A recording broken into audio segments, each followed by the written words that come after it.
Hello everybody, welcome back and thanks for watching me. I'm Only Run Very Noob, bringing you more Bravo gameplay. Today we are playing against the Ice Wizard Iyslander. I go AB3 and Tunic. I just sort of like that setup. Tunic gives you a lot of maneuverability in the matchup and it provides some value. On the play with a hand like this, I'm just looking to dominate the red choke slam, get some free points, arsenal the crippling crush. Interestingly, our Iyslander opponent has Goliath Gauntlet, which I've seen a couple times, and I actually think isn't like terrible. You don't see it a ton, but it does provide a little bit more value than the Iron Rot. It's just not defensive value.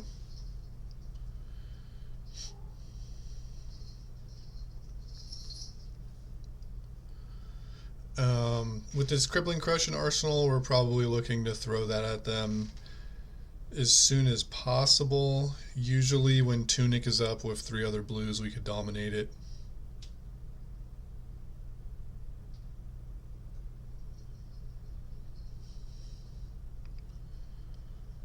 Depending what they do here, we might just dominate it as well. Like if they just played like Insidious Chill and shot us for 2 with Moon, we'd probably just take it and dominate it. But with the Scar for a Scar, we want to block and see what comes after the Scar for Scar. Probably just blocking an attack with 2 of our cards if they attack us, and sending the hammer back for 4.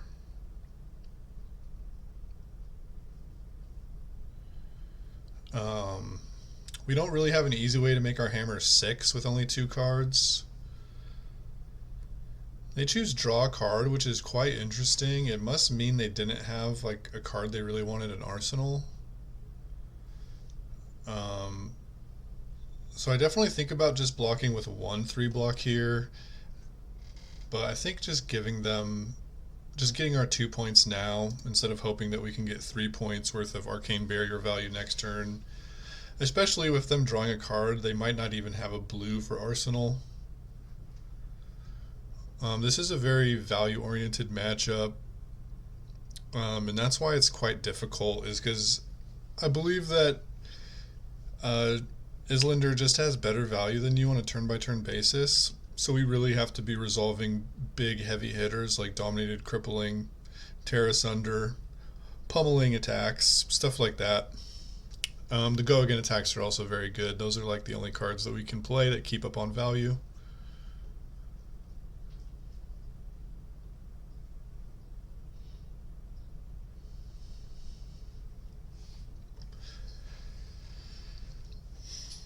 They just played Insidious Chill, which is quite nice for us on this turn cycle because we have 3 blues and a Crippling Crush and Tunic up. So we get to just sort of do what we need to do to swing the game like heavily in our favor, which is Dominated Crippling Crush. They don't even give us a Frostbite in response. So this is even like crazier for us. This is like super good because we get to Arsenal a Crippling Crush and still have Tunic up. So we will most likely be able to dominate a Crippling Crush next turn as well. And 2 dominated Crippling Crushes back to back that's gotta just be like sort of a game-winning line if you can do that without paying like a ton of life. We see them pitch a red pommel. Definitely don't see that card a lot, like ever. I've seen Goliath Gauntlet a few times. I don't think I've ever seen an Iyslander on pommel. Not sure why they would even like Waning Moon us. But maybe they just don't have a card that's good in Arsenal anyway, so they're like, we'll just get the 3 value, we'll just block, and even though we don't have an Arsenal, it's not like any of the cards they had would be good in Arsenal. Maybe they're not even supposed to like Emeritus Scalding us, maybe they're just supposed to block with Brother in Arm.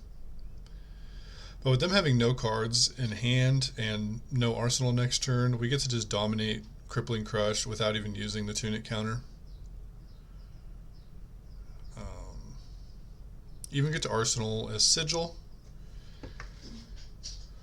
which isn't like the best card in Arsenal. I think we'd want to just like have another threat the way this game is going, but it's like fine. It's better than having like a blue we don't want in Arsenal as our fourth card.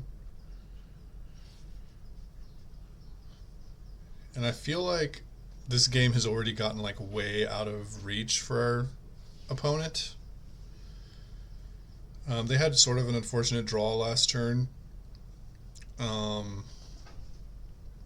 they also played it a little weird. I think maybe they're just supposed to try to like mitigate as much damage as possible and not give us their arsenal. Because sure, they dealt like 7 damage to us, but what is that really going to do? They end up just taking the full 11, and I think they discarded both cards they wanted to keep. Like Enlightened Strike and Fiendo's Fighting Spirit are both pretty good. Yeah, and they end up just dealing 4 with an Ice Vein, which they can't even fuse because they only had 2 cards left. And I end up just using Tunic to prevent a damage, I think. Because with them having no arsenal, they're not going to be able to interrupt our turn with a Frostbite. And we get to pummel the blue Chokeslam.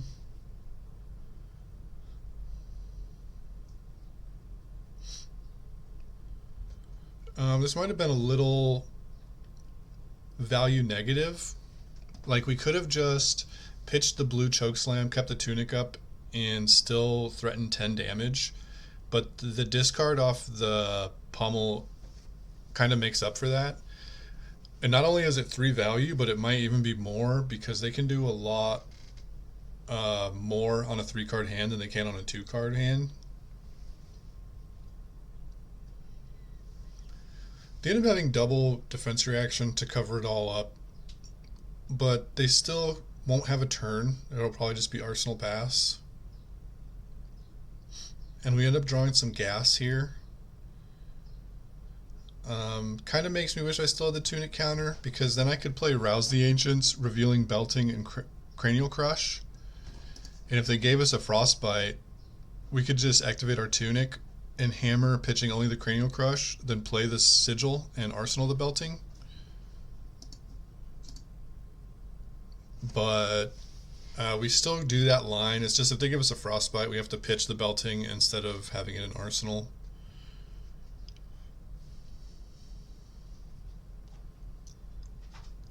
I don't know.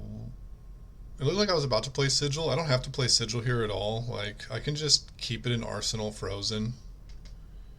Because we're not trying to free up our arsenal, since because of the Frostbite, we will have to pitch our whole hand anyway to attack with the hammer. Which we definitely want to do. Oh yeah, so just don't pay for the Cold Snap. Don't play the Sigil. Just keep it hidden down there.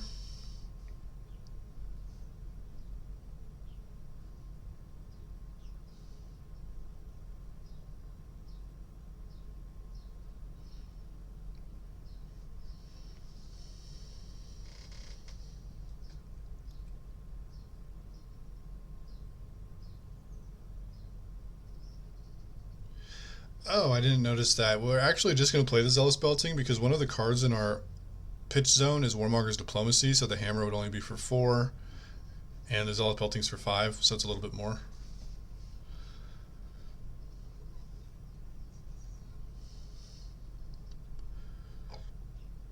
They get to fuse an Ice Vein here. We're just going to pay 2, AB2, and then pay 2 again. 2 plus 2 plus 2 equals 6, which is both of the blues. And here we're just going to hammer for 6, pitching both of our cards. You can pitch a red first before you pitch your blue to make sure that you get to hammer for 6 like this.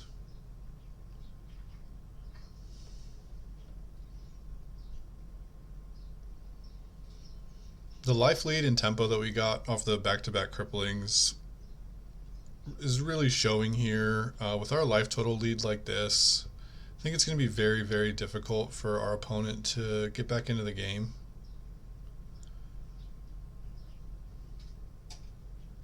They're even at 1 here, so if we just like block as much as possible and hammer for 4, we just kind of get to do it all.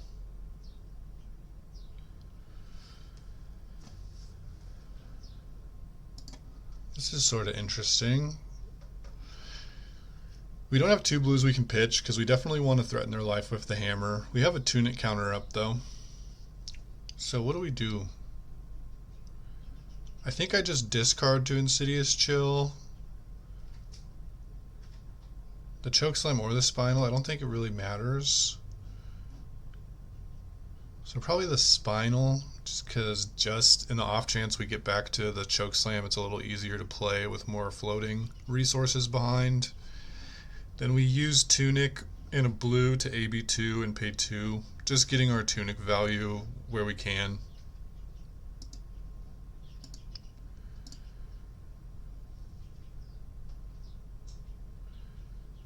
Yeah, we discard Spinal.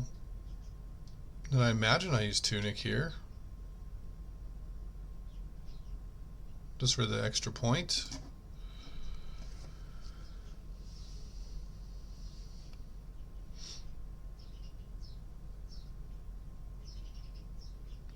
They reveal an Ice Bolt, which is kind of nice for them. They have Tunic up, so they'll be able to threaten 6 damage.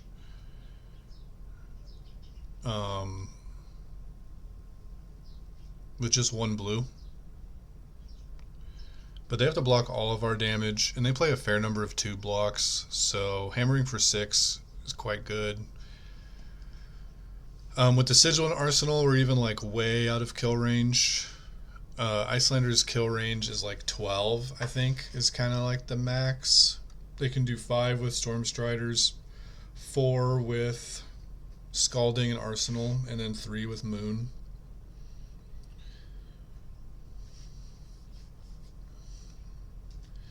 Busts his Goliath Gauntlet and comes in for 10, which isn't bad. But I still do just block 6, going below that 12 number, but with Sigil we're above that 12 number, so maybe we can even like bait him into trying to kill us. And you might see why this is kind of a difficult matchup, is because even though we were like running away with it with the double crippling, we're still almost in kill range here.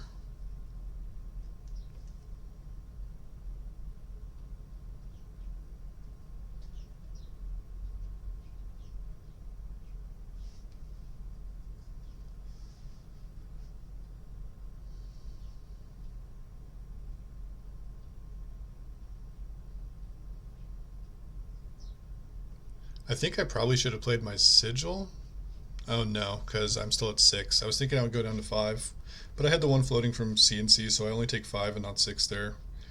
If I went down to 5, he could have Stormstriders killed me here.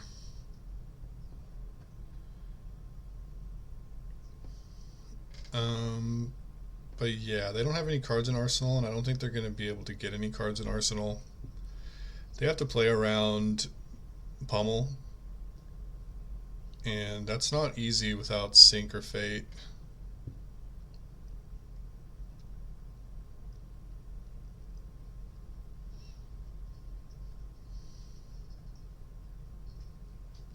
With Tunic up and double Sigil though, we can kind of like gain 6, prevent 1. With the 1 floating from after playing Pummel, we could even prevent 2, so even if they do the full 12 here, we're still like in good shape. But they don't have an Arsenal, so they can't even do 12. They can only do like 5.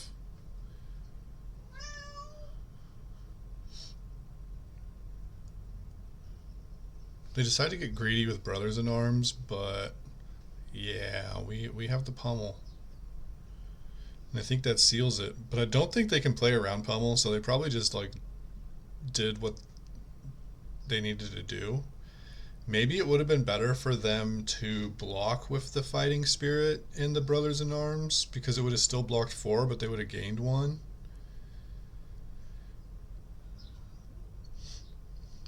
And maybe they weren't quite sure how Anothos pump works, because they did have the Sink below there to try to stop the Pummel, but maybe they forgot that Anothos would go up from 4 to 6. So that was kind of a crazy game. It was really fast. We got a little lucky.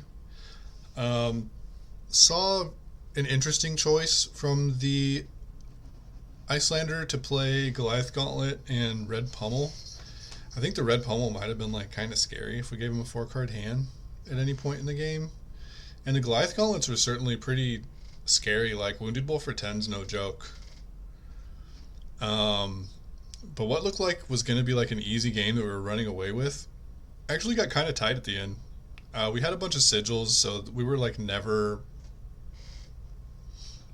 like afraid to die. But if those weren't sigils, like there was a very good chance that they could have like stolen the game from us at some point there. So hopefully that was a fun one. Learned a little bit about maybe why this matchup is so tough. And good luck at everyone's nationals if they're happening this weekend, and if they're happening later, good luck at those ones too. I'm not 100% sure how many more videos I'm going to post this week.